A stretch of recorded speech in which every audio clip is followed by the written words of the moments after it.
CM Revanth Reddy చేసిన సవాల్ను BRS MLA KTR స్వీకరించారు.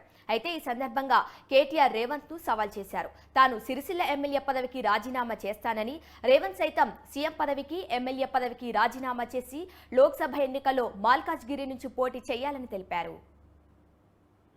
రుణమాఫీ చేయి నేను కూడా అనవచ్చు.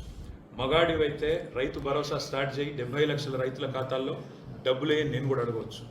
మగాడివైతే మహాలక్ష్మి స్టార్ట్ చేయి, 1,67,00,000 మంది ఆడబిడ్డలు ఉన్నారు, నెలకు 2,500 ఇస్తానన్నావు, స్టార్ట్ చేయి నేను కూడా అడగవచ్చు. కానీ నేను ఇవన్నీ ఏమనట్లేదు. ఒక్క సీట్ అయినా గెలవము అనే మాట మాట్లాడావు కదా. నీకు నిజంగానే దమ్ముంటే రేవంత్ రెడ్డి గారు, నేను సవాల్ చేస్తా ఉన్నా, నేను నా సిరిసిల్ల ఎమ్మెల్యే పదవికి రాజీనామా చేసి వస్తా. నువ్వు నీ ముఖ్యమంత్రి పదవికి, కొడంగల్ ఎమ్మెల్యే పదవికి రాజీనామా చేసిరా. నీ సిట్టింగ్ సీటు మల్కాజ్గిరిలో ఇద్దరం కొట్లాడదాం. ఆ ఒక్క సీట్లోనే తేల్చుకుందాం. ఈ రాష్ట్రం అంతా అతలాకుతలం చేయాల్సిన అవసరం లేదు. ఆ ఒక్క సీట్లోనే నేను వస్తాను మా పార్టీ తరఫున, నీ తరఫున నువ్వు రా, నీ కాంగ్రెస్ పార్టీ తరఫున.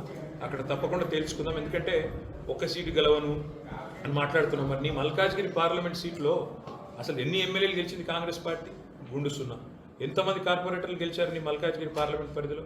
కాబట్టి గెలుపు ఓటములు అనే వాటిని పట్టుకొని, దాన్ని ఎక్కువగా ఊహించుకొని, తన శక్తి సామర్థ్యాలు తాను ఎక్కువగా ఊహించుకొని ఇవాళ మాట్లాడుతున్న రేవంత్ రెడ్డి గారికి నిజంగానే ధైర్యం ఉంటే, నిజంగానే దమ్ము ఉంటే, తెగువ ఉంటే నువ్వు రా, కొడంగల్ ఎమ్మెల్యే పదవికి రాజీనామా చేయి, ముఖ్యమంత్రి పదవికి రాజీనామా చేయి. మన మల్కాజ్గిరిలో నీ పార్టీ అభ్యర్థిగా నువ్వు రా, నేను కూడా నా ఎమ్మెల్యే పదవికి రాజీనామా చేసి నేను కూడా వస్తాను. అక్కడే తెచ్చుకుంటాను. రుణమాఫీ